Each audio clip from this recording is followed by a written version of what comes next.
नमस्कार। लोकसभा निवडणुकीत भारतीय जनता पक्षाने सर्वेच्या नावाखाली एकनाथ शिंदे शिवसेनेच्या मुसक्या आवळल्या होत्या। शिंदे गटातील काहींना उमेदवारी मिळाली नाही, ज्यांना मिळाली होती त्यातील काही जणांची उमेदवारी बदलावी लागली, म्हणजे कापावी लागली।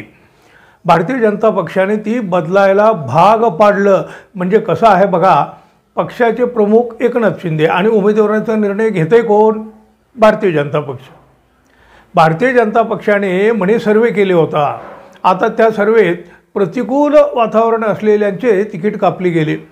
शिंदे गटाने तोंड दाबून बुक्क्याचा मार सहन केला या लोकसभा निवडणुकीच्या दरम्यान, पण यामुळे शिंदे गट आता पुरता सावध झालेला आहे।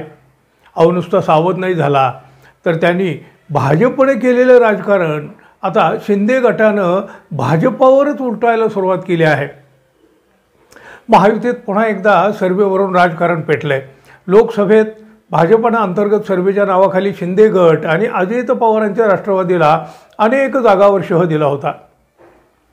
मात्र आता शिंदे गटानं सुद्धा अंतर्गत सर्वे करून भाजपावरच आता कुरघोडी केली आहे। शिंदे गटानं थेट 177 जागावर अनुकूल परिस्थितीचा अहवाल सादर केलेला आहे। त्यामुळं महायुतीत सर्वेवरून वेगळंच आता राजकारण सुरू झालं आहे। म्हणजे आधी जे भाजपानं केलं आता ते शिंदे गटानं सुरू केलं। विधानसभा निवडणुकींना सामोरं जाण्यासाठी महायुती आता तयारीला लागली आहे। महाविकास आघाडीही तयारीला लागलेली आहे। लोकसभेच्या नंतर विधानसभा निवडणुकीतही महायुतीला फटका बसण्याची शक्यता राजकीय वर्तुळात रंगू लागली आहे। मात्र त्याआधीच मुख्यमंत्री एकनाथ शिंदे यांनी अंतर्गत सर्वे केलेला आहे। त्या सर्वे अंतर्गत शिंदे गटाला 150हून अधिक जागावर अनुकूल परिस्थिती असल्याचं सांगण्यात आलेलं आहे। या नव्या सर्वेतून शिंदे शिवसेनेत एक प्रकारे म्हणजे खरं तर भाजपावर कडी करण्याचा हा एक मोठा प्रयत्न केलेला आहे। लोकसभा निवडणुकीत महायुतीची कामगिरी सुमार ठरली होती। लोकसभेला भाजपानं त्यांचा अंतर्गत सर्वे करीत शिंदे गटाच्या आणि अजित पवारांच्या अनेक खासदारांचे पत्ते कापलेले होते। यामुळे विधानसभेला तिन्ही पक्षांनी आपापली सर्वे करायचं ठरवलं। एकनाथ शिंदे यांनी केलेल्या सर्वेनं मात्र महायुतीला हुरूप येणार की एकनाथ शिंदे यांची बार्गेनिंग पॉवर वाढणार हा प्रश्न उपस्थित झाला आता। अहो, एकीकडे भाजपाचे नेते 150 160 अशा जागा लढवण्याची तयारी करू लागले आहेत।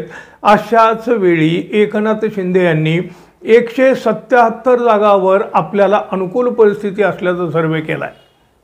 अजित पवार यांच्या राष्ट्रवादीचे पत्ते मात्र अजूनही गुलदस्त्यात आहेत। त्यामुळं महायुतीत सर्वेचं राजकारण जोरात रंगणार हे मात्र आता नक्की झालंय। महायुती सरकारनं अर्थसंकल्पात मुख्यमंत्री माझी लाडकी बहीण आणि मुख्यमंत्री अन्नपूर्णा या 2 लोकप्रिय योजनेच्या घोषणा केल्या आहेत। या योजनामुळे आगामी विधानसभा निवडणुकीत सरकारला फायदा होईल अशी महायुतीची अपेक्षा आहे। प्रत्यक्षात या योजना वादात सापडलेल्या आहेत। लोकांचा विश्वास तर नाहीच हो, पण जनतेचा पैसा निवडणूक जिंकण्यासाठी अशा प्रकारे उधळला जातोय याबाबत विरोधक नव्हे, जनतेतूनही नाराजी व्यक्त होताना दिसते आहे। तरुण पिढी तर जास्तीत जास्त या योजनेच्या विरोधात आहे।